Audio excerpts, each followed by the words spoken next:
Hello, everybody. Welcome to a very Frostbite episode of Gloves Off. I'm your host, Chris ZX. And what is Frostbite, you might ask? Well, let me just tell you, it's only the biggest tournament since Genesis 6, like 3 weeks ago, I think that was. Correct. Yeah.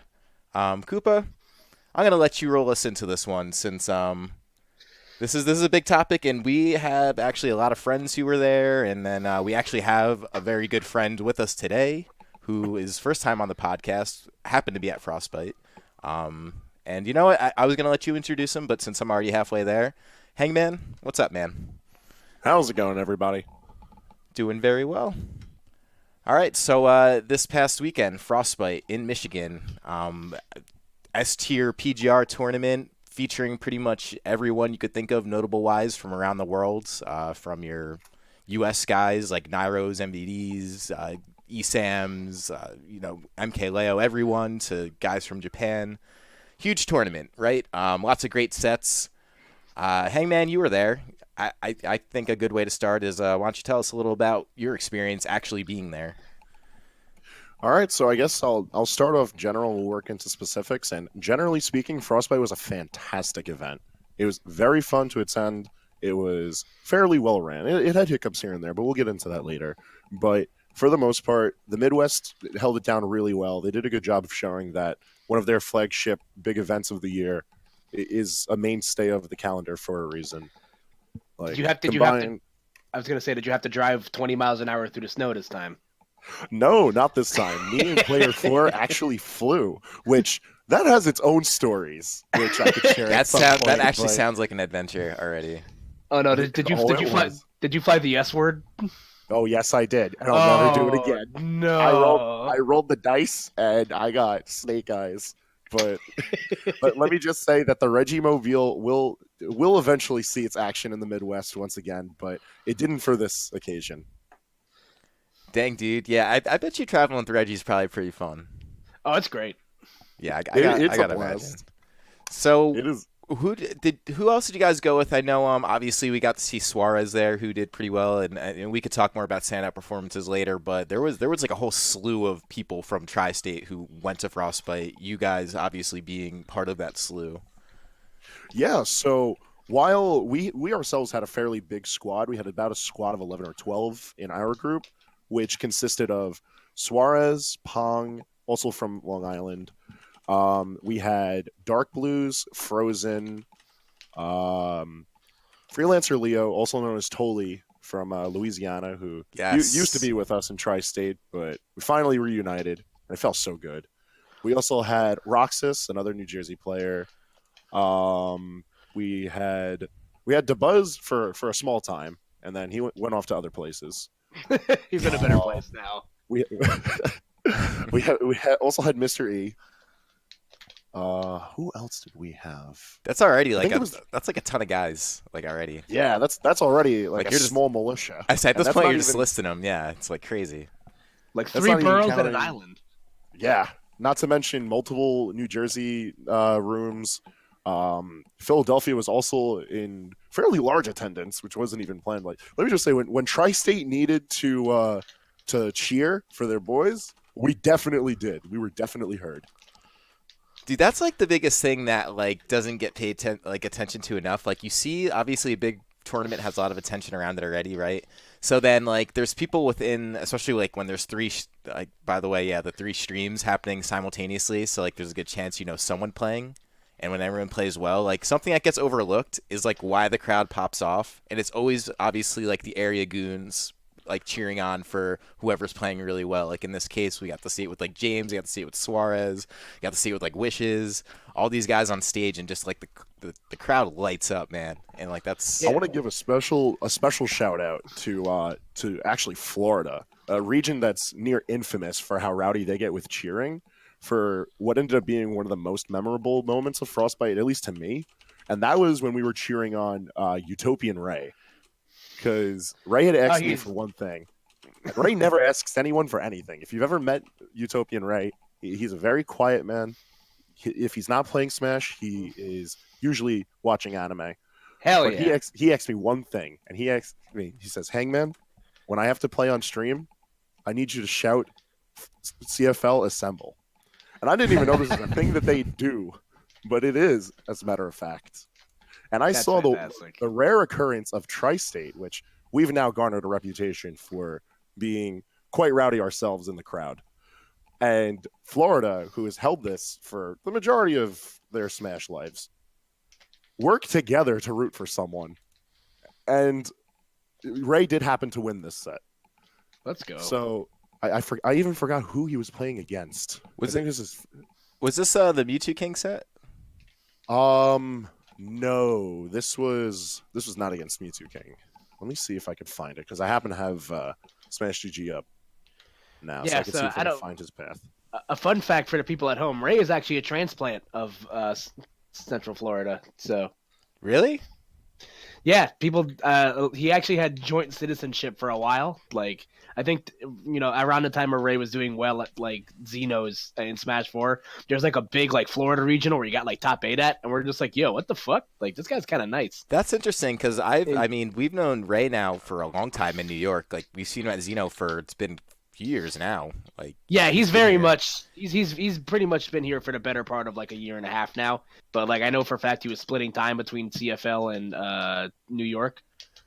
But yeah, if there's one thing that's like, while obviously Frank's getting the information he needs, one of my things about Frostbite, because I didn't go this last year, is that Frostbite the last couple of years has been like a great like melting pot of like all sorts of regions. Like not even just like the U.S. because Tri-State travels like pretty like nicely into the Midwest. Like usually the likes of James and company like are constantly like going to Midwest tournaments, whether it be that or Big House, the Showdown series. But also like especially in regards to like foreign talent, like because Frostbite 2017 was the tournament that brought Shuton and T to the States for the first time, and then it also had the first USA versus Japan crew battle, and we can get into that in a little bit, but the USA continuing to hold an L in Yeah, a regards hard, to yeah, category. a pretty We'll hard definitely L get this into time that. around. Yeah. Oof. So I was just double checking the brackets, and Ray didn't win this match. It was him versus MVD, which for those of you who aren't following, MVD used to be in Florida as well. So he moved to somewhere where they grow a cash crop, probably. But nice he but, said. but Ray didn't win. But the power of Tri-State and CFL rooting together against someone is a very scary thought. A crossover to Thump Infinity War. Yes. Yeah, man, because this tournament had how many? Dude, there's a lot of Japanese players there, right? There was at least 13, I think. 12 or There's at least 13. 10 because there was 10 in the crew battle. So Honestly, you wouldn't have known it if you watched the crew battle. Yeah, you're not wrong, actually. It was definitely Shuton and friends. Speaking of Shuton, that set like where basically you were just expecting Omar Ditto, and then the screen pans and you see Richter. Like, good lord, man. Let me explain to you that I've never seen Dark Blues jump. Like, if you've ever met him, he is maybe the average height of a smasher. But when I saw him suddenly towering over me in player 4, I knew I was in for a good time. dude, As soon as we saw that token drop on Richter, the part of the crowd that we were standing in erupted right there. The set didn't even begin, but we hear Richter, and everyone erupts. oh dude, I erupted in my house. I'm Dude. still erupting. Dude, Like this has lasted way longer than 4 hours, and I definitely. But like, my God, that was fantastic. and let me just say what a set that was. Like, dude, that it ended up being like super hype, right? Because like the beginning of the set, everyone was stoked that he was playing Richter, and then like he wins the first game, and it's pretty good, and then like I almost kind of felt bad for Miran because like he almost just looked like the villain in the whole situation because everyone was just excited to see like Richter, and then like kind of taking it to him. And then, like, crowds behind it, like, everyone's digging, like, seeing, like, Castlevania being played. And then, like, Miran's just like, bro, I'm just trying to win. And, like, Alexa, play Divine Bloodlines. Yeah, exactly. That was, dude, yeah, we got to see, like, one of the most epic recoveries in this game yet at the end of the set. Oh, my God. Yeah, I got to It was fast forward. so good. I've only seen that happen in a friendly before, and I was like, oh, that's neat. It's something I could bring up if I ever commentate this matchup. That'll never happen. But yeah, everyone went insane. That red Pikmin is probably the most honorable death in that entire tournament. Yeah, that Aaron Pickman probably like at the flash of his life before it ended was probably like, all right, like he's like, this is pretty smart. Like, I'll just go away now. I will tell my children stories of that brave red Pikmin. But like, I had spoken with DeBuzz after the set, and he was saying how like, yeah, it's just a genuinely rough matchup for Olimar because Richter can kind of do the same zoning aspects that Olimar can, but his whip doesn't die. Yeah.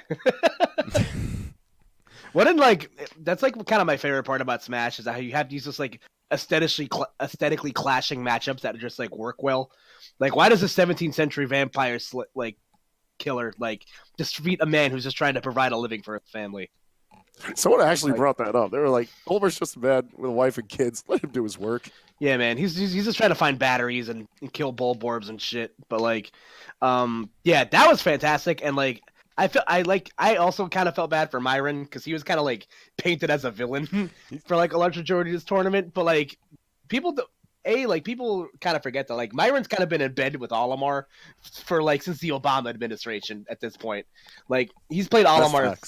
Yeah, like he's played Olimar for a very long time, and like that's kind of the thing you've seen so far with people that have like stayed very dedicated to like their mains, and they finally kind of like, you know, flourish into the top tiers that everyone else probably thought they are. So like, obviously, it's no surprise to me that Myron and Shuton did really well, and I believe the reason that Shuton actually went Richter is because I think Myron's the one that sent them 2 losers to begin with. Yes, it was a top 8 qualifier, I believe. That is correct. Yeah. Myron won the set 3-1, and it was just a Olimar Ditto then. Yeah, and I gotta say, like, like Myron's neutral expression was like Putin-esque because you cannot tell like if he was happy, if he was sad. Like, you can, because Myron had a lot of close calls throughout the course of this tournament. Like, he did go Game 5 with Justin. He obviously went Game 5 with Shuton. There's obviously a lot of close calls. I think him and Light went to 4 games. So my man was definitely stressed and dressed and ready to impress. So that's definitely a story we're going to talk about. Obviously, this is definitely the tournament of Olimar. I'm sure not everybody's thrilled about it. Well, yeah, and it's not Myron's fault that up smash is kind of broken. Like, he's just playing the character, man. The move is literally a doorstop, and it does plus on block. Yeah, it's a combo starter. It melts your shield too. Like, it's insane. I would love to meet the college intern who got credit for designing that move. The sneaky moves in this game still that people are just like, not that people didn't already realize it was broken, but getting to see exactly how it's broken and on those levels is kind of is funny. And I'm gonna jump ahead here because speaking of like once formerly broken things, like we got to see James finally flash a little bit of. Get the flex a little bit on like a good stage, going a character that everyone once thought was broken, but we only really got to see very minimal of in a big tournament. With like, yeah, I think James like solidified his seat as like best Crom at the party right now. Easy, dude. Like, I think it even went so far as to showing like not only is Crom still a good character, but it's just that James is the one who's broken, not Crom. That's also without a doubt. That is also correct. Which set was it? Oh no, it was against Void. That recovery he did, like where he basically knew the platform was just gonna like appear. Oh, rest in peace, Void. Like, what was that, man? That was so like it's funny because like one of my favorite things about watching James play Diddy Kong is that Diddy Kong was an extension of James himself. Like he was very goofy, kind of just going at the beat of his own drum, like not really doing like, just kind of like flying by the seat of his own pants sometimes. Like, it can just kind of tell that, like, James didn't always know what he was doing. He was just kind of doing Diddy stuff. And, like, it kind of shows with Crom a little bit now. Because, like, you'd think that, you know, a sword character doesn't nearly have as much, like, fluidity or, like, you know, wiggle room in regards to how you can, you know, play and, like, present yourself. But James is doing some stuff, man. And he historically always does well in the Midwest. I don't know what it is about, like, the middle of the United States. James just tends to do really well there. Dude, it's like they love him there too, man. Like, he's like a homie with all the Midwest guys. I swear that stuff makes a difference. You know what I mean? Like, it's like a whole momentum in the crowd. The further James gets from bodies of water that are naturally made, the better he does. So the first underground tournament that takes place already belongs to James. Dude, if he gets stuck in a subway train. it's pretty wild. I really loved the whole the fact that like he also took Nairo to like essentially it was basically last hit. Like it was a pretty close set, and it was a really volatile set at that. Honestly, like there was games where James would just dominate Nairo, and then there was games where Nairo would dominate James, right? And then like came out in the close hit, and I think that's actually one of the coolest stories of this whole tournament because I think like Nairo being as big of a presence as he is in Smash and James being kind of like the local boy, like I mean the man's a TO. That set was a like, heartbreaker. It was a bit of a heartbreaker, right? And then like I don't know, there was a lot of cases here too because like I even recall like Nairo kind of with the head shake after like kind of disappointed almost in the win, which I could assume means like he just thought he played bad, but also at the same time like I've just looked at some of the comments in like James' video, basically the VOD against Void, and people like kind of giving Johns for Void. I'm just like, dude, like maybe the other side could just play really well and take you to a last hit situation. Like it's okay. Yeah, there was a lot of like I can't really say I'm surprised because you know it is early meta, so there's going to be a lot of inconsistencies. But like I don't think outside of Light, this was a completely like unique and Leo obviously. This is like none of the there was like 6 out of the 8 people were like different than they were at Genesis. I'm pretty sure. Yeah, there was a lot of oddities with this top 8. For one thing, this is the highest placing event for an Inkling at this caliber of an event. Which that's right. I forgot about Cosmos also. So it was like he was at Genesis. Yeah, honestly, I don't blame you considering how fast some of his sets went. Yeah, poor guy. No smoke, but Shutone versus Cosmos was the only 3-0 to take place at that point in the bracket. Yeah, these were all really close sets. Now that you mention it, Hangman. Like everything was looking really nice, and then losers finals happened, and then grand finals happened, and Tweak decided he really wanted to go to the after party. So let's talk about that for a second. Tweak now with like his third like biggest tournament of the game, like victory. Just he's just collecting at this point. He had that nice fancy ring on for Frostbite. Dude, those are so sick, and I gotta say, I'm really yeah, dude. Yeah, very icy, cold as ice. I'm gonna see if I get a picture of those rings. Yeah, but I gotta say, I'm very happy for Tweak because you know, Tweak is someone that like no shame like wears his emotions on his sleeve.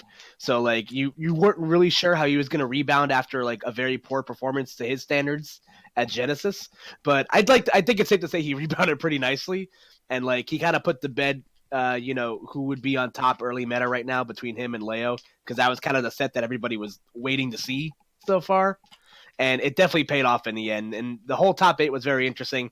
Like obviously I was, you know, upset to see, you know, Nairo fall as early as he did, but at least we got to see Richter out of it. And you know, I do want to. Obviously, we talked about a lot about James, but Justin, aka Wishes, aka Justy, aka Vivid Kono, did very well. Oh, dude, so great to see. So great to see. Actually, yeah, I mean, you got the same place as James, both coming in at 9th, which is super exciting if you're from around these parts being New Jersey or just tri-state in general, because these are guys, like, honestly, like, I always see these tournaments, and Koopa, you mentioned this earlier, like, James just does well in the Midwest. Like, I kind of just expect James to place, like it's not even like a thing anymore. I'm just like, oh yeah, like obviously James is gonna come in top. Like I can't wait to see James play later. Like that's the attitude I have. It's never just like, oh man, I wonder if James is gonna do well or how he's gonna do. And then like I feel like Wishes has now like he's getting to be in that category.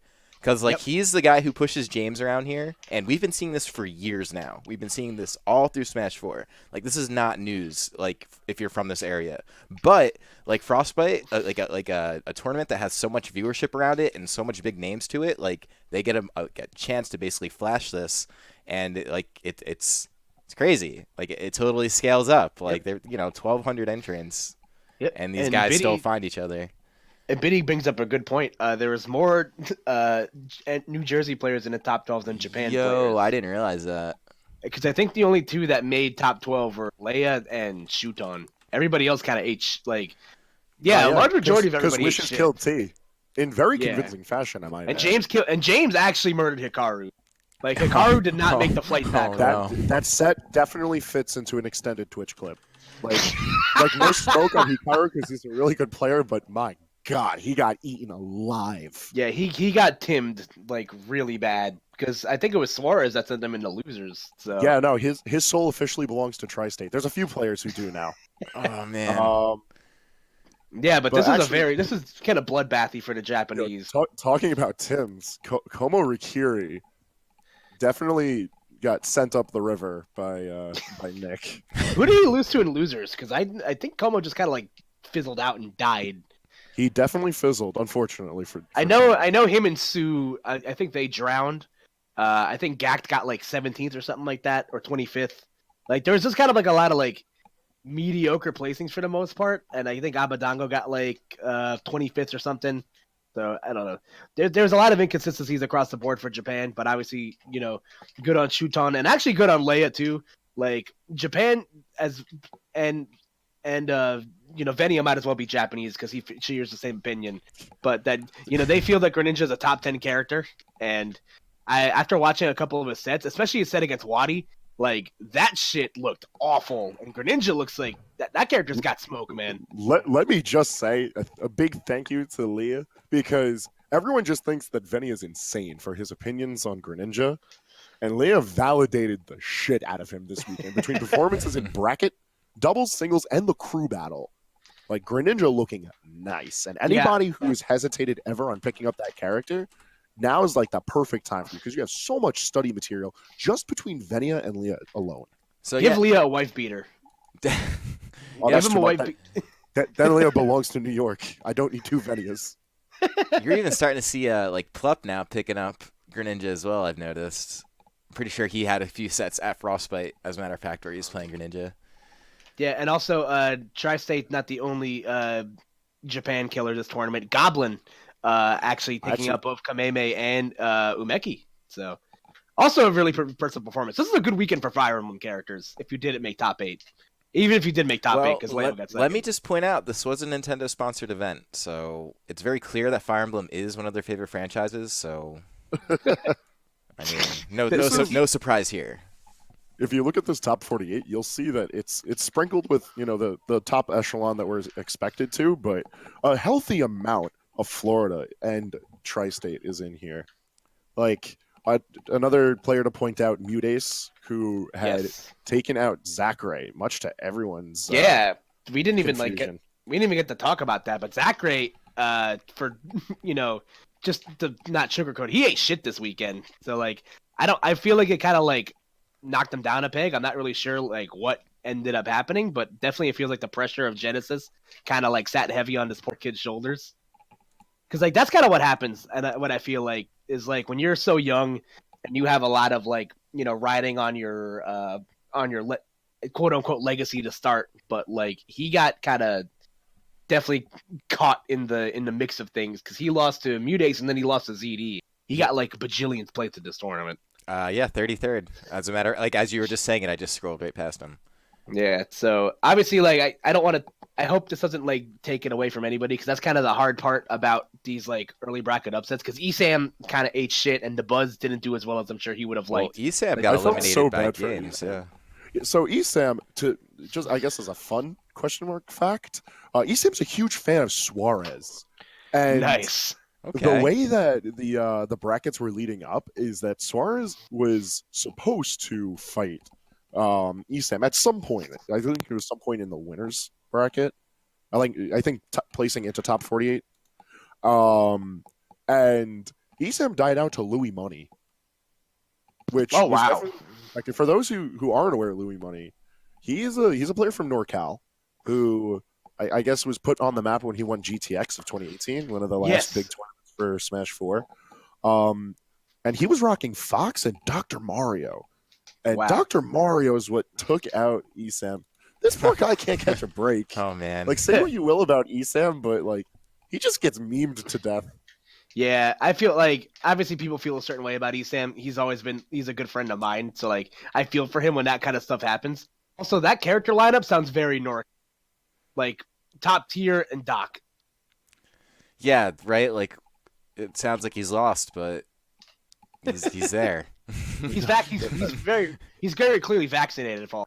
Yeah, I mean, from what I saw during that set, that Doc was very intentional and very scary. Which, Which kind of brings me to one thing I did want to bring up about Frostbite is that a lot of really good sets happened off stream.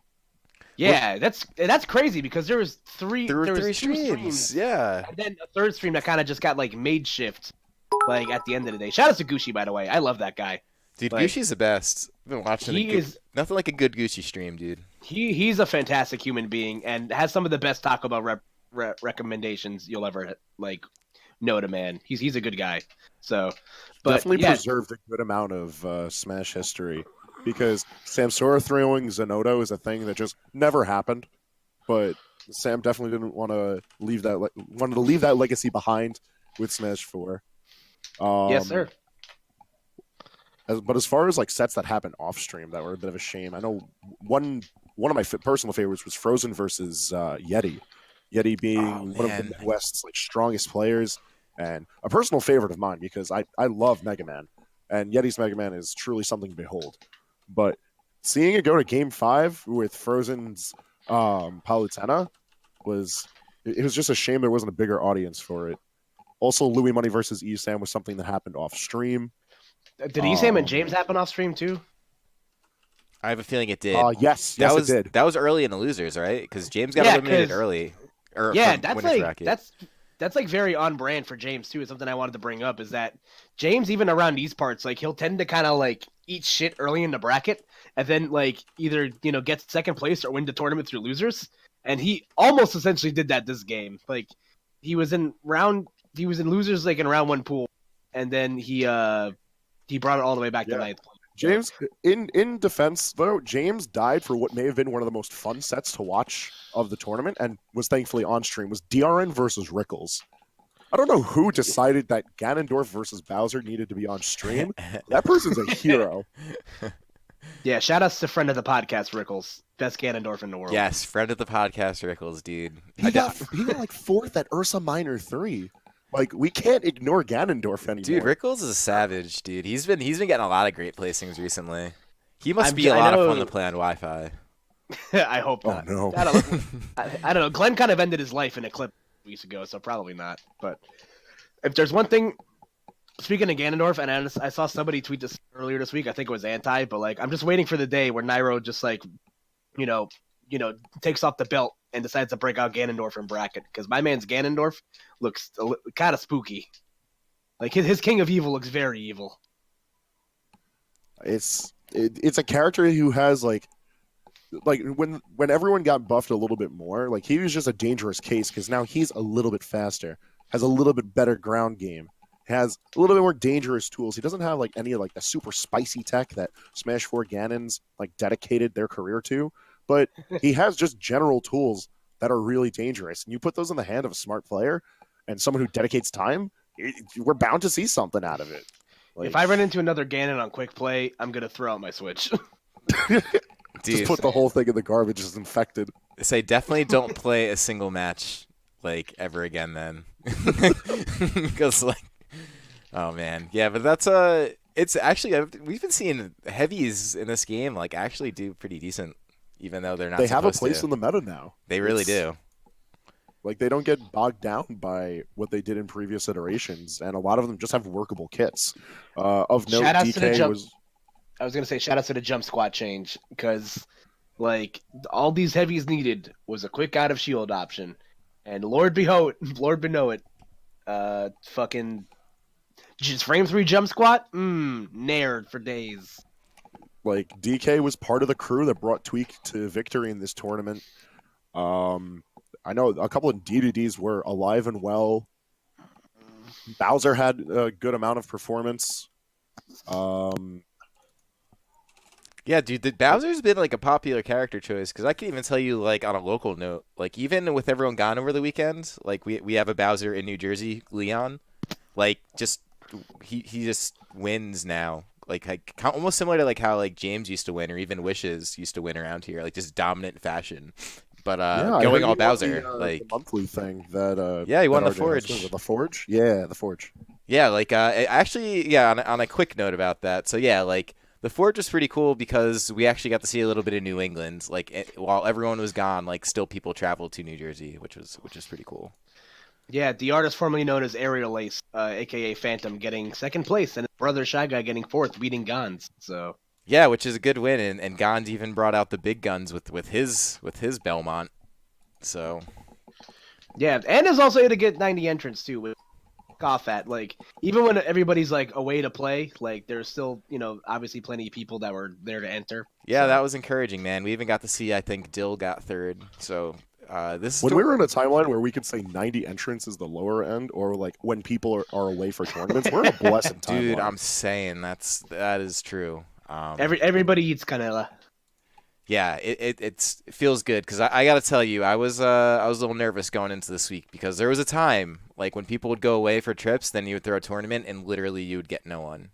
So like I have PTSD from that, but yeah, this is just a little side note. This basically talk about how heavies are ridiculous and Leon is ridiculous, but yeah. So back to Frostbite, the craziest thing that I noticed, like, so all of top 48 was streamed as you mentioned earlier, Hangman. There were 3 streams.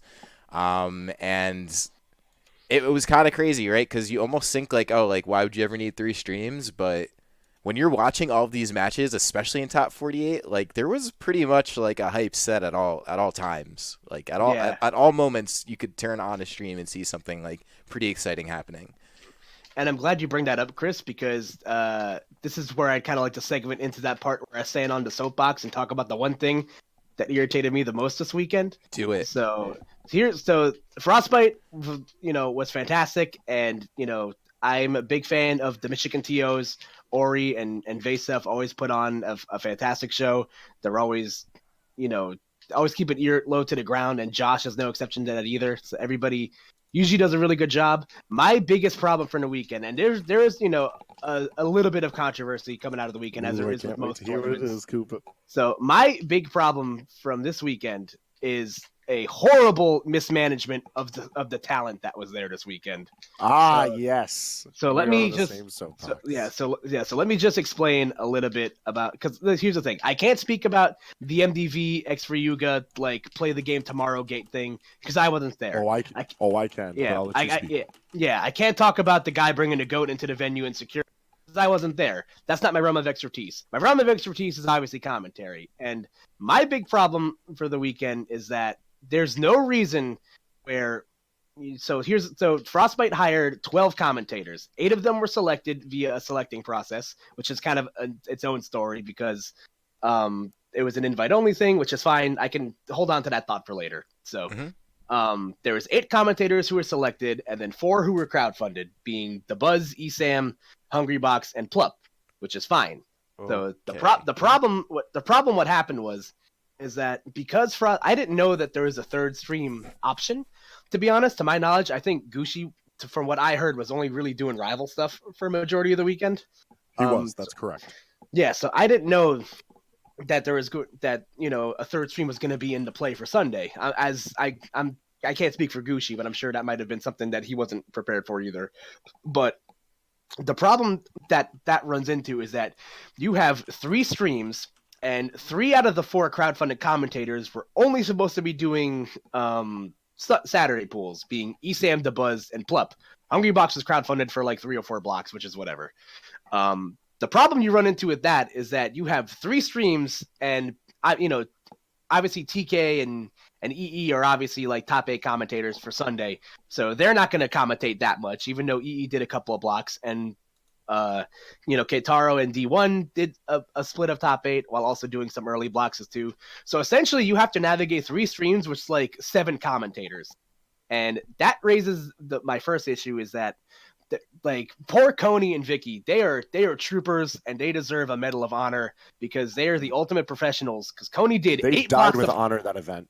Yeah, Coney did 8 blocks of commentary and 2 MCings for the marquee events, and I'm pretty sure Vicky on Sunday did a 4-hour commentary block. Good lord! And kudos to them because they're professionals and they're gonna, they're obviously not gonna back down from a challenge. But you could have completely avoided the situation if you just hired more people.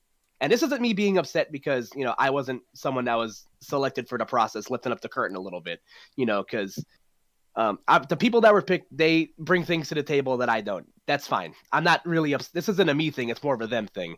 So then, in order to compensate for the fact that they don't have enough bodies to fill the seats on Sunday, you have to do something that I hate it when nationals do, is when they advertise one thing and then they have to pull commentators off the streets because plans change, which is unfair. And I want to give shout outs to Korean and GPick and Hazmat and Script, who are all like people who I saw, get some garbage time. I hate using that term, but it's a sports thing. They picked up they picked up the slack very nicely, and it's unfair to them because they should have been there to begin with. Because like I said, they all bring, the four of them all bring things to the table that other people don't. Script being a local guy, GPick does multiple games, and Hazmat and Korean were probably the best combination I heard on the side stream all weekend. Yeah, they were actually really good. And I don't mean to cut you off, but I did not realize that Haz was not actually contracted for that event, and that just sort of happened. That's incredible. No, yeah, Haz wasn't contacted. I wasn't. Max Ketchum is another one that said that he didn't go because he wasn't hired. Very interesting. Yeah, which is that's a story for another day. Because lifting up the curtain, and I can't speak for if they were compensated or not, because I think they should have deserved to be there. So, like, you just kind of ran into this issue where, like, I understand if you're going to crowdfund for commentators, make these guys work like the rest of us. I'm sorry, like, I understand that Esam and DeBuzz are players at the end of the day, and I don't think it's any surprise that they did kind of shitty like that weekend either, because obviously being able to commentate and play is not an easy thing to do, which is why there's commentators and why there's players. It's just kind of the way things be. So I just think it was it's a situation that easily could have been avoided, and it's one that, like, again, kudos to everybody that buckled down and did the damn thing, because it was upsetting. And obviously, and when I did my homework and due diligence asking about the event, I was told that from somebody in charge that if there was if there was an open slot, maybe they can slide me in for commentary. And I wasn't about to spend $200 on a maybe. If I knew there was going to be a third stream option, then obviously I would have probably contemplated a little bit more. But it's hard livings nowadays as somebody that's like hard to get work in my position. Like, I'm not going to go. You're in a competitive field, and actually, to be honest with you, this is all really interesting stuff to me, and I know, Hangman, you probably have a lot to say on this too. But before I turn it over to you, I think it's interesting, right? So I feel like in this particular case where it's like player/commentators who got like crowdfunded, I feel like I don't want to throw any accusations about like, oh, they probably willingly did this, because honestly I have no idea. But the one thing I will say is it feels like it was sort of a combination of just getting these players there and just being, oh yeah, they commentate by the way too. So it was almost like an easy way to like save expenses in a place where they probably could have like not spent that much, just to like provide more of a comfortable working environment for the guys that they really hired to cast. It is kind of an interesting move. Like, I really agree with you. Yeah, it's a marketing tactic. And from what I heard, Hungrybox was fine. I know some people will disagree with me, but it's very clear he cares about commentating, and he's like trying to get better at things. And obviously Esam and DeBuzz, I think they're naturally going to, like, top players are naturally just going to be good at talking about the game because they believe it and breathe it. And, that's all fine and dandy. But the problem you run into is, like I said, they only hired these guys for Saturday. And if you are going to stream, all of top 48 throughout Sunday, and you're kind of like shortchanging yourself if you only have like 7 commentators between 3 streams. Vicky at one point had to get up in the middle of a set because she didn't get a break. She worked for 4 straight hours. Dude, that's wild. Whoa. I missed some of this because I was streaming. But yeah, Hangman, why don't you tell us a little bit? Because I know, you and Koopa are definitely going to share a lot of the same sentiments on this since you're coming from the same place. I just want to start by saying that, like, Koopa echoes a lot of how I feel about the whole situation. Like, it's a rough business, and events that opt to go for like invite only rosters are fully entitled to do so, and they all have their reasons for it.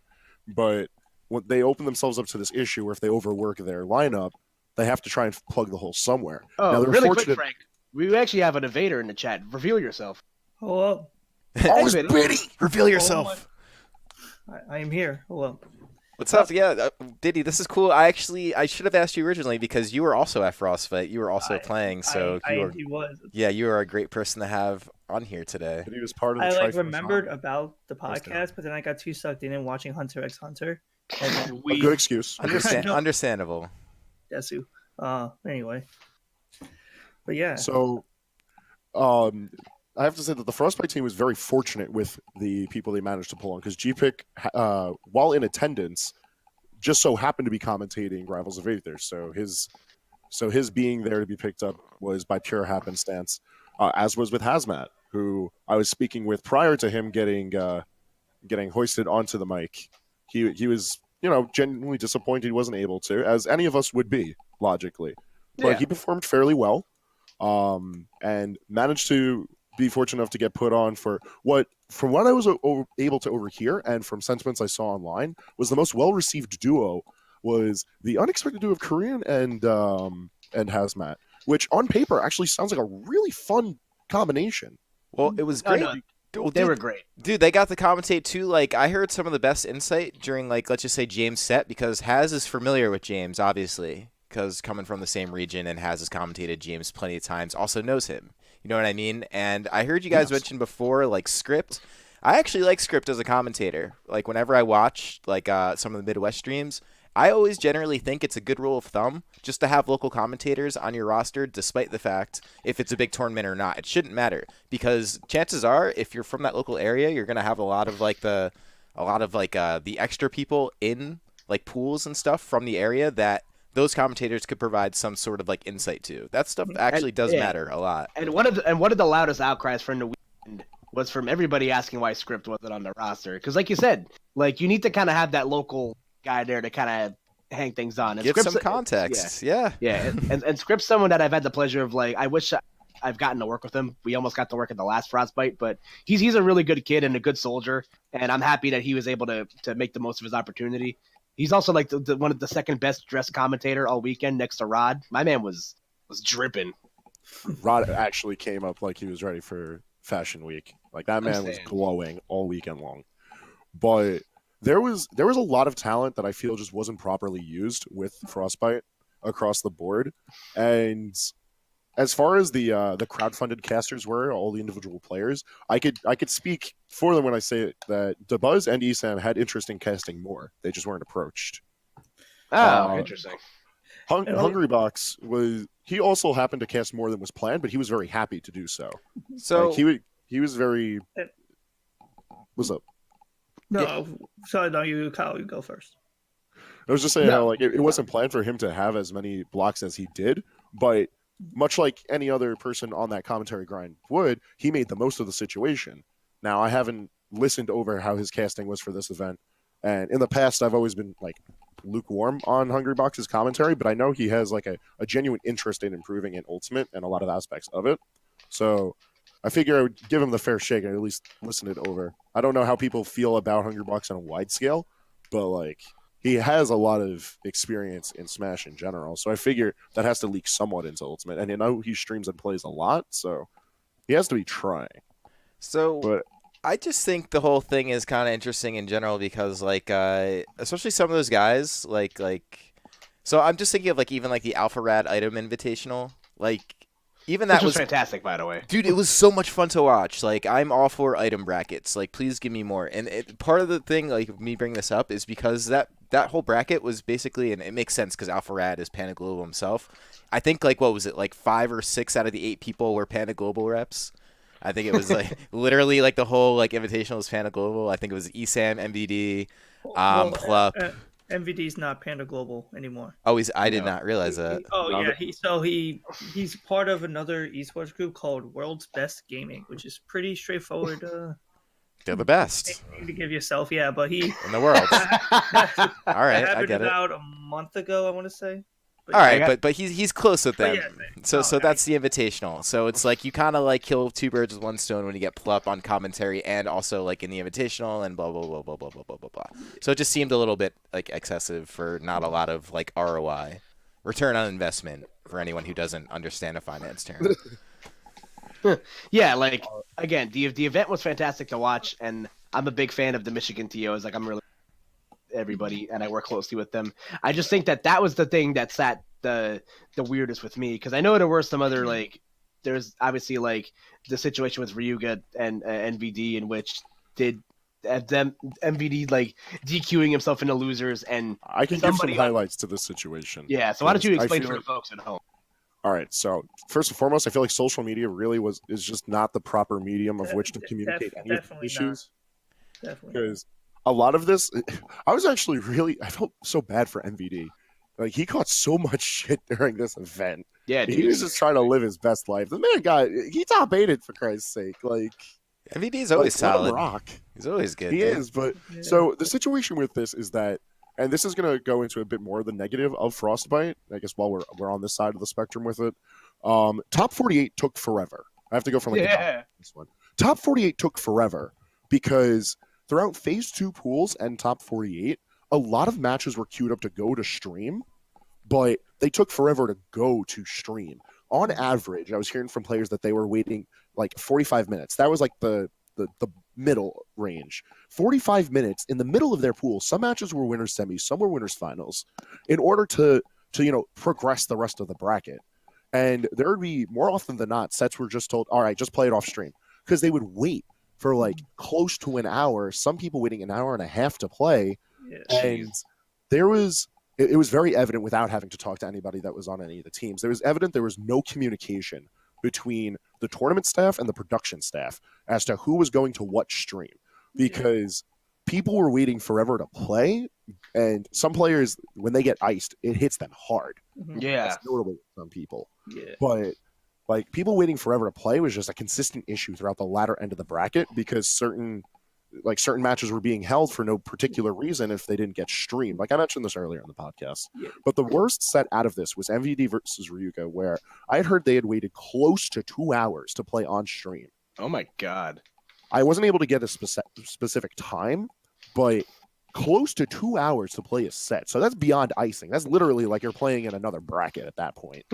And because it took so long for it to move around, this happened to be the same time when production started to prepare for the USA versus Japan crew battle, which I'm not sure how well production caught the crew battle for the stream audience, but there was flashing tiles that were being tested for USA and Japan, which looked pretty cool. Like, I hope the cameras caught those well, because those look sick. But they were testing those. They were also breaking down setups. Huh. So Interesting. MVD and Ryuga had to play on a setup that was like pushed towards the corner. So they weren't given optimal playing space. It was also loud as all get out, because everyone was starting to get hyped for the crew battle and getting hyped for like the tail end of the pools that were leading into top 48. And on top of this, you have the hotel staff and the production staff testing out to make sure everything's working, like making sure this side's blue, this side's red, this has the Japan flag, this has the USA pattern, and whatnot. For flashing lights, for anyone, regardless of like health concerns with flashing lights, is going to be distracting to some degree, especially like red, white, and blue. Like, that's just how eyes work. So Yeah, that's bad. So now, also imagine, now just to break it down even more specific, imagine having to fight Snake with suboptimal on situations and flashing lights. Like, at this point, like, Ryuga and MVD may as well have been told to play with items set to low or something, because it was just the most suboptimal setting players could be shelved into. Like, I don't care how you feel about either of these players, but no one should be told, like, to be alive with that happening. And this is winner side of the bracket, which, if you look at these brackets, like, certain ends of the loser side is just a death sentence. Yeah. Yeah. So They go into game 3, and MVD, he just forfeits it, which, to be honest, any respectable competitor would do the same. Because, like, if you're playing under these circumstances, like, at what point do you figure it's not worth it? Like, where do you draw the line? And that happened to be where MVD did. Mm-hmm. So This was not communicated well in reporting the match. I think Smash GG shows it as a 3-0. I can check it now. I'm pretty sure like that's what it was just put down as. Yeah. Yeah, they show it as a 3-0 for that side of the bracket, which is whatever. But yeah, that the set only ended up going to 2-0, which I mean, yeah, that's not that big of a difference, whatever. And this wasn't communicated to other parts of the staff. So somewhere along the chain, they were told that they would just play the set out tomorrow, under the assumption that the set wasn't played. So now you're hearing, for those who know that the set existed and has a reported score, you're hearing that that set doesn't matter and that they have to play again. And if you're someone like Ryuga, who is told, all right, you just beat honestly one of the best players in the world. Like MVD is straight up like top 15, top 10 in this game. Word. And now you got to do it again. Yeah. And also, if you don't mind, if I somewhat chime in on this, so Go right ahead. I didn't see any of that happen at this point. Like me, James, Justin, Jackal, Mezzy, a bunch of us, we were about to go get food and stuff, so we were by in the front of the lobby, and Ryuga comes up to us. He goes, "Hey guys," and we all look at him. He's like, "So," and he told us about the situation that happened, and that said the TOs gave him the option to either take the win or play again tomorrow, and he wasn't sure what to do, and we were all just really confused on what he told us the circumstances. We had no idea how what would have led to that even being an option. Just because the fact that they were both playing, whether how crappy they were both playing under the same conditions, and one forfeited it. So we were all just really confused, and then Hangman mentioned before, these things being portrayed online, they turn into people making up scenarios basically, and some of which were trying to put Ryuga in a bad light. Yeah, for whatever reason. So it was so weird. So it was getting to him too, and also people getting MVD, even though when the whole issue was pretty much on the TOs to begin with. And it was just a very So this actually isn't too dissimilar from the whole being understaffed at commentary situation we were talking about earlier. There's actually a couple episodes of this podcast exactly where we talk about this, right? So tournament scales up, and then you have a pretty passionate community, which is what makes it interesting, all at the tournament looking for a good time, looking to be involved in some facet. So then you have basically a lot of volunteer hands and people who might be inexperienced or just whatever helping with the tournament. So once it scales up like this, and a situation like this whole Ryuga MVB thing pops up, it now becomes an issue, because if it does come across some inexperienced hands, you're just gonna be oh, I don't know, there's just no communication, because you're depending on volunteers or whatever for a very big, professional S-tier Nintendo sponsored every other big thing you could throw on to the branding thing, So it's I want to ask, because Jash was doing kind of an hey, if you guys have any criticism of Frostbite, let me know type things. Shout out to Jash is a great guy. Yeah, he's fantastic, and I want to ask you guys, because I'm not sure if you can attest to this, but I heard that pool captains were just straight up rude to some of the people in your pool sometimes. Yes. I mean, I personally didn't have I have a little bit of a scenario, but it isn't really that bad. But it could just be seen as I don't know how to explain it, but pretty much. So my second wave pool was starting, because I did my first wave pool, and immediately after was the first wave of second wave pools, which I was in, but they didn't update, and I was supposed to play Mewtwo King first, and I knew that because you did, because I looked at the brackets like a nerd, and I knew where we ended up and whatnot. But everyone else's pools pretty much were done at this point, but mine, his, and a couple others or whatever.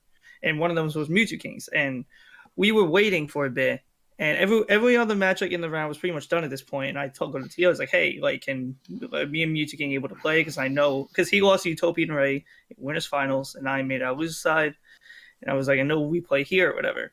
And then he's oh, I would probably rather wait for them to update it, but let me ask Mewtwo King. And I'm oh god. So he goes over to Mewtwo King, and he asks oh, do you know who you play next? He just goes no. Meanwhile, he as he has his headphones on 99 stock match, with items on for some reason. Oh my god, this is amazing. And then the pool captain's oh, do you want to do you mind waiting, or do you want to go figure out the issue, and he just goes, "I don't mind waiting." And then the pool captain turns over to me, I guess jokingly says, "Oh, we can't say no to a god, am I right?" And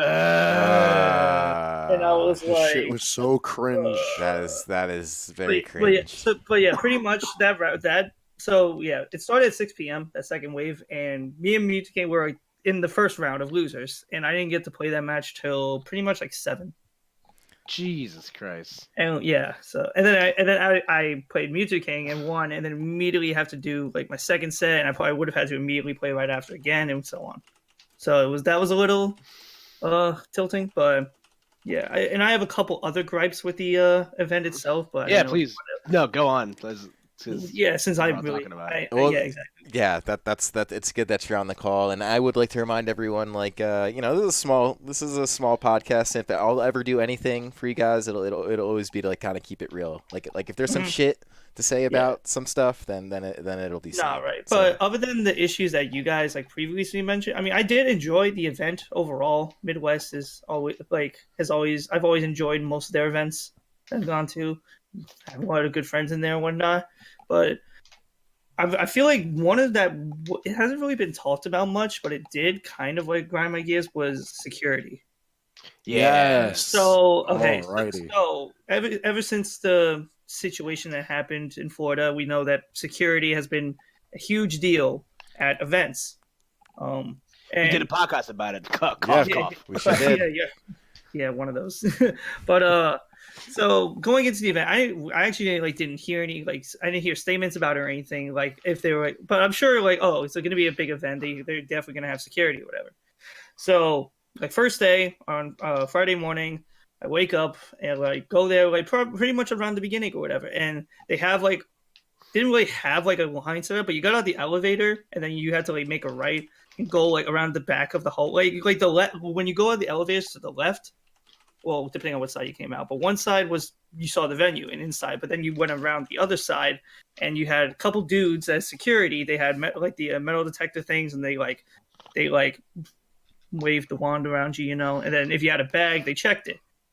But it wasn't. It honestly just didn't feel like that much of security. And also, it's like they checked them in the beginning. I watched them as they checked bags, and I was like, okay, they're actually checking the bags.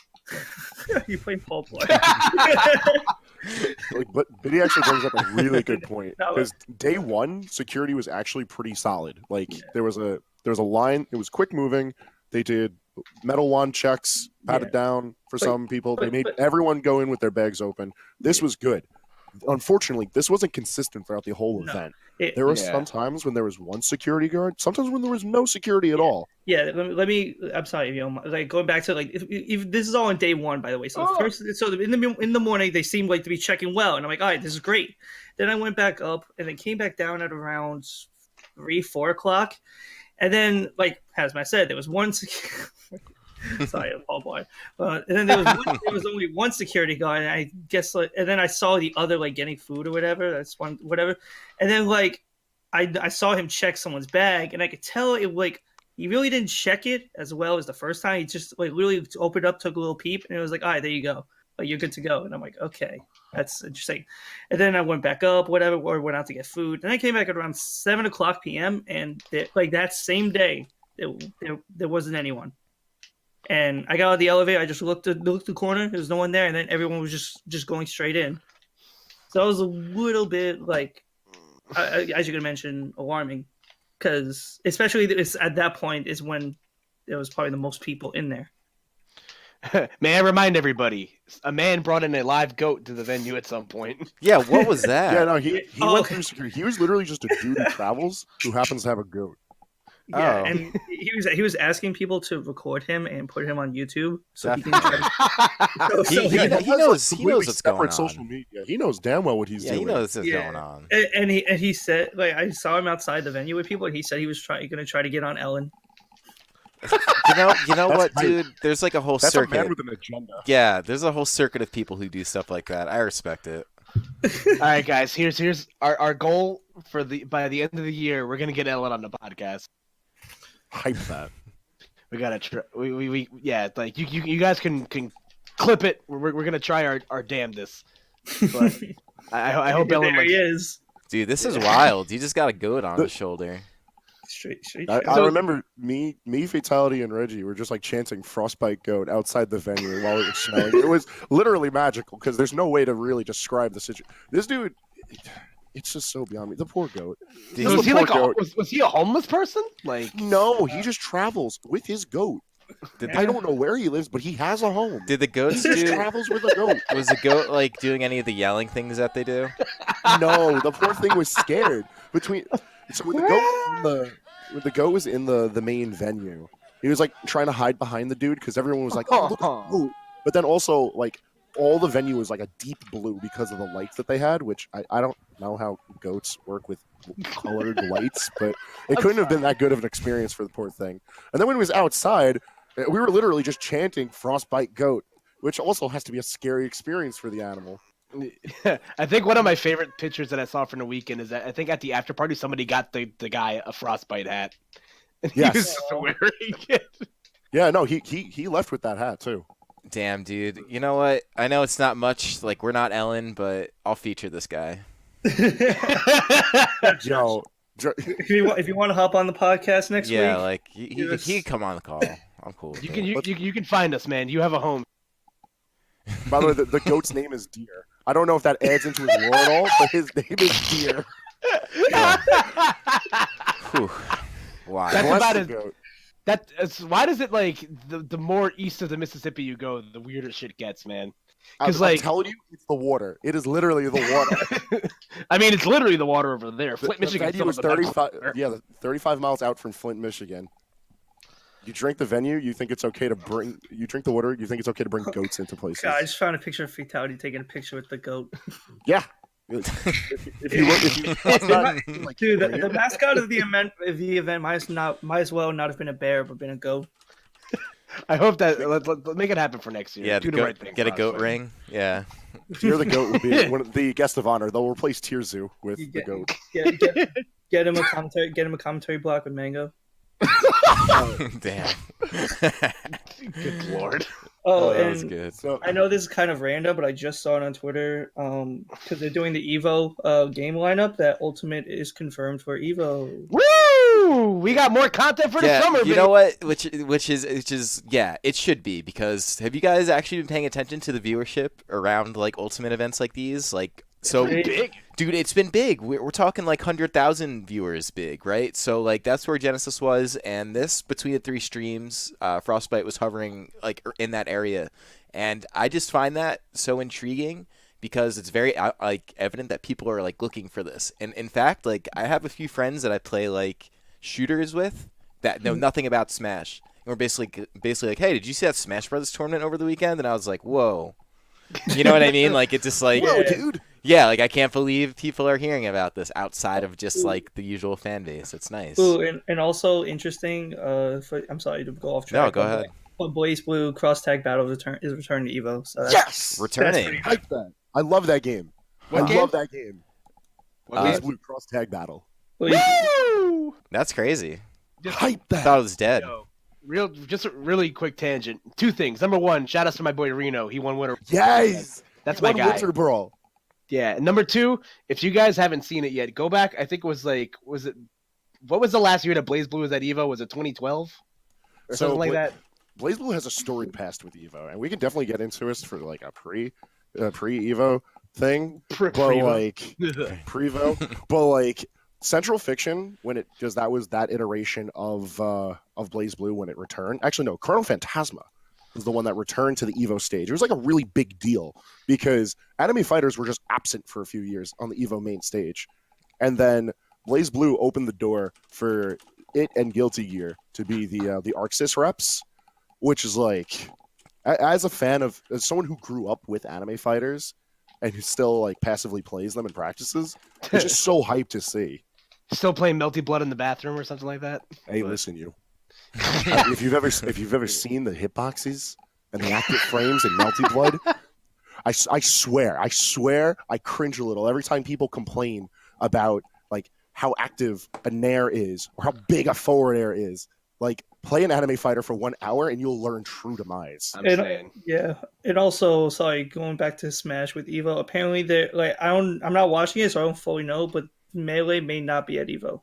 Ooh, They that's talked actually about this last year. yeah, that's Yeah. been like a hot thing of contention because Mr. Wizard and the Melee community are like kind of like at each other's throats because obviously with like top level Melee, you want to start 3 out of 5s like as early as humanly possible, like top 64, top 128, and unfortunately for Melee, it was just something that I think we probably touched on in like the Melee episode we did back over the summer, but like it's hard to lug around CRTs. Yep. And like obviously with the amount of time that Melees would take up, it kind of makes sense that if the line has to be drawn, it might be there. But it's a shame if that is the case because Melee always shows up really well at Evo. Like the last few years has been very, very good. Like that's kind of where Hungrybox had his breakout, and obviously the three-peat looming for Mango potentially. So well, dude, it's the Evolution Championship Series that they gotta evolve, dude. Forgive the pun, but speaking of evolving, anybody got any Pokemon? Since we're kind of near the end of the stream right now, anybody got any predictions for that Pokemon Direct tomorrow? Oh god. Pokemon Snap remake? Pokemon My- Go 2. So my heart says Pokemon Gen 4 remake. My brain says Pokemon Gen 8. And, It has to be Gen 8. And my body says Poke Park 3. Oh no! Pokemon Box 2? He's ready. Poke Park, this Poke Park series is low key one of the best Pokemon spin-offs. I actually did enjoy that game a lot. Yeah, but like, Give me a new Pokemon Mystery Dungeon, I'll be content. I think like because it's only 7 minutes, it has to just be like a trailer thing. Like, it has to be Gen 8 IMO for anybody to give a shit. Like, I don't think they dedicate a whole direct just to like talk about, as much as I want a Gen 4 remake because Gen 4 is fantabulous, and if you don't agree, you're a cop. But like, Yeah. I don't know. Like, I think it has to be Gen 8, and I'm excited. Yeah. I sort of see this future for Pokemon since Let's Go came out, like where they started Gen 1. They're probably just going to go in order with the Let's Go series. Like they'll probably do Gen 2 Let's Go, and I don't know if they'll do that yet. Probably not because Let's Go is still pretty new. But If we don't get Let's Go Whooper, it's not happening. I don't care. I can get Wooper is I can get actually behind the that. homie. Yeah. Viren Yeah, has- shout out- there's nothing better of Gen 2 except for Whooper. I can I'm get saying. behind that. But like, yeah, so I think that's just going to be the trend, right? So I almost think the Gen 4 remake will be like in another couple Let's Go's, but I don't know. We'll see if I'm wrong or not. I feel like Pokemon Let's Go did pretty well though. Like, people My liked only it. thing is the main reason I feel like we won't be getting a Gen 4 remake for a while because we have had 2 remakes back to back with Pokemon Let's Go and Ultra Sun and Ultra Moon. So, Yeah. it's if we do get it, I will be exploding out of my seat. But we'll see. Yeah, it's most likely going to be like it's most likely going to be Gen 8. Like I'm willing to like Yeah. if it's anything other than Yo, that, yo. I will be very surprised. Yo, side bet. I'm good, man. Talking about side bet and bring this back to Frostbite. And also, I speaking don't of think the cat's ever going to talk to me again. throwing it back to Frostbite real quick, the after party that they had was pretty like chill. Oh, nice. Like, I haven't really gone to like an after party before, but I went. Oh, And, God. like it didn't feel like much like a party. They just had like a bar, and then they had a bunch of setups, which is pretty dope. But shout outs to the bartenders because they hooked it up with the alcohol. Oh my Let's god! go. That's big facts. Yeah, like I got a whiskey sour, and it was like 85% Jack. Let's go. I was like, all right, you got it. That's usually the sign of a great bartender or a horrible bartender. So Yeah, House hates him. depending on how you look at it. Yeah, House hates him, but everyone else loves him. That's my guy. I'll die for a bartender like that. Yeah, but I'm in retrospect before we kind of like bring things to a halt because we've been kind of going for a bit. Frostbite looked like a lot of fun, and now that like the 2 kind of marquee events are out of the way right now, we're kind of in that like I don't want to say awkward part between now and Summit because like the spring / beginning of summer is always kind of a little weird because that's when you're kind of in that in between phase between like Evo and then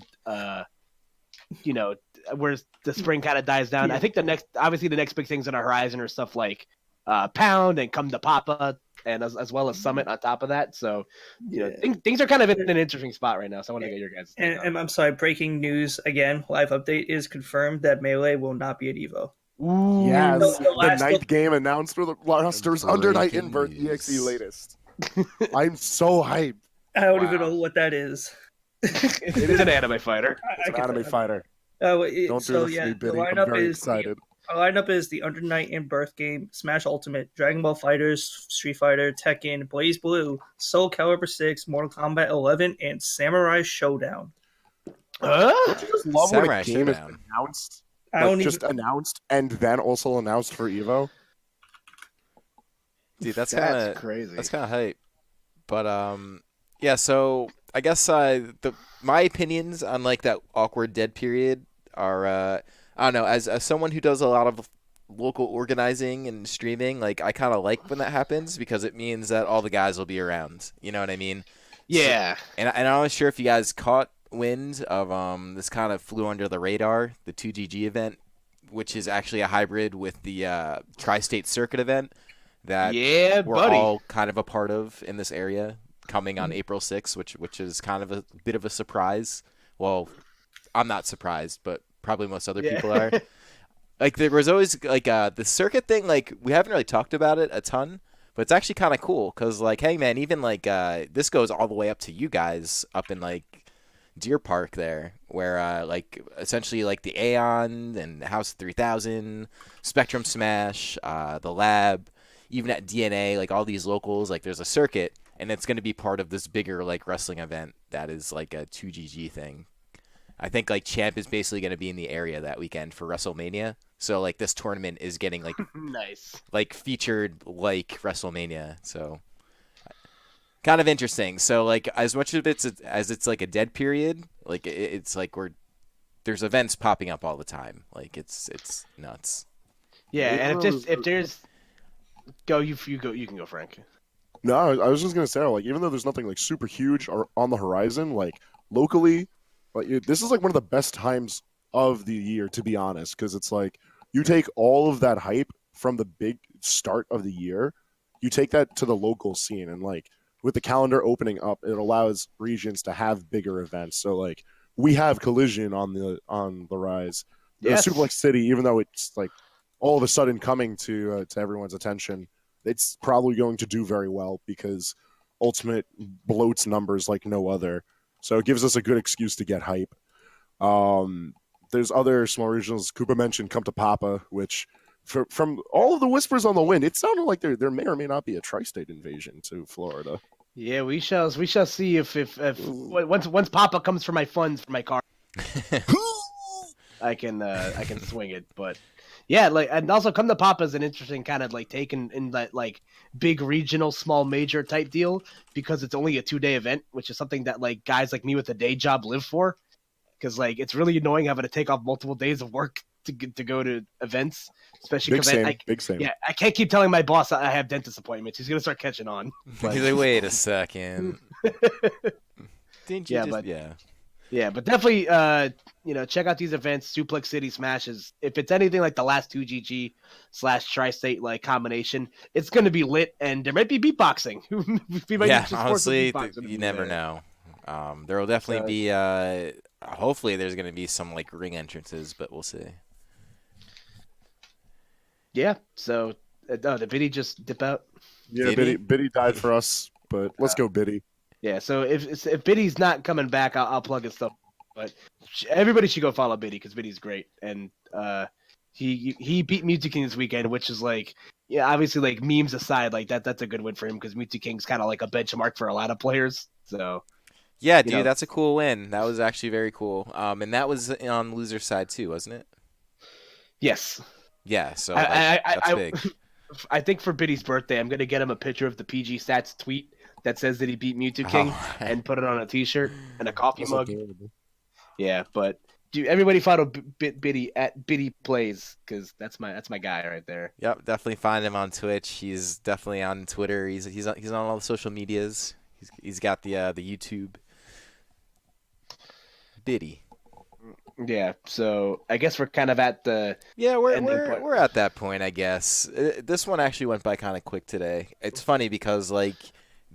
Frostbite was like the only topic, but there was just so much to unravel there between the guys traveling and how the event ran and how the viewership's growing for Smash, and There's you still know, so much to talk about. there's honestly, yeah, we could probably spend another couple hours, quite honestly, but Yeah, but we won't. but yeah, Frostbite was fantastic. Like despite the gripes that I spoke of previously, like the events always run well. The Midwest always puts on a good show, and if you get Frostbite 2020 is looking like a definite go for guys like me in Tri-State. So Most definitely. hopefully there's no slow next year. Because fun fact, in Frostbite 2018, there was a winter storm blizzard in Michigan that weekend. The winter hellstorm. I'll never forget it. You Yeah, drove. You're crazy. different story this time around. Yeah. Yeah. Yes. So we do this thing at the end of the podcast, Frank, where we do our shout outs for people throughout the week. So if you got anybody you want to give a special kudos to from maybe this weekend. All right. So first and foremost, let me just give a shout out to Gen Game, the production team I'm a part of, and Aeon, because I'm actually at Aeon right now. Nice. I'm able to just come here after work, so I figured this would be a good place as any to be on the podcast. But as far as individuals go, huge shout out to the Tri-State crew because they made Frostbite an unforgettable experience.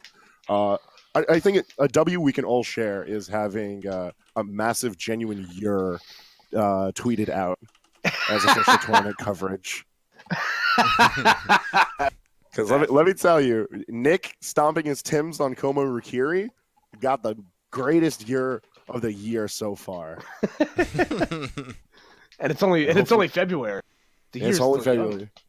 Yeah, hopefully we got many more years to follow. But big shout outs to the crew I was rolling with. I mentioned this earlier, but shout outs to Florida because Florida's feisty in a crowd. They make it fun. Midwest, excellent hosts. And you guys for having me on here. This was Dude, come back anytime. Seriously. Wait, did we lose him for a sec? Hello? I actually don't hear either of you guys. I hope the call didn't drop. It looks like it's still connected, but yeah, I can't hear anyone else. Well, that's weird. So this is going to be strange. So I can't hear anyone else. I guess we were getting ready to finish anyways. This is like this is going to be like a lonely sign off. Yeah. Rest in peace, Discord for sure. But yeah, I don't know. I don't even know how to get this working. I'm punching around, but yeah, we're closing out anyways. So yeah, Hangman, if you could still hear me, come back anytime. Koopa, unfortunately won't be able to hear your shout outs today, but I would imagine they're going to go somewhere along the line of, James, Wishes, Biddy, pretty much everyone. Yeah. Oh, wait. Oh, they're back. I kind of hear you. Oh, never mind. They're not back. Yeah, all right. That's sad. At least we got Hangman's close out. So now you'll just get mine. But yeah, so you guys already know. Follow the social medias. You could find us now on SoundCloud, which is soundcloud.com/MHGgo.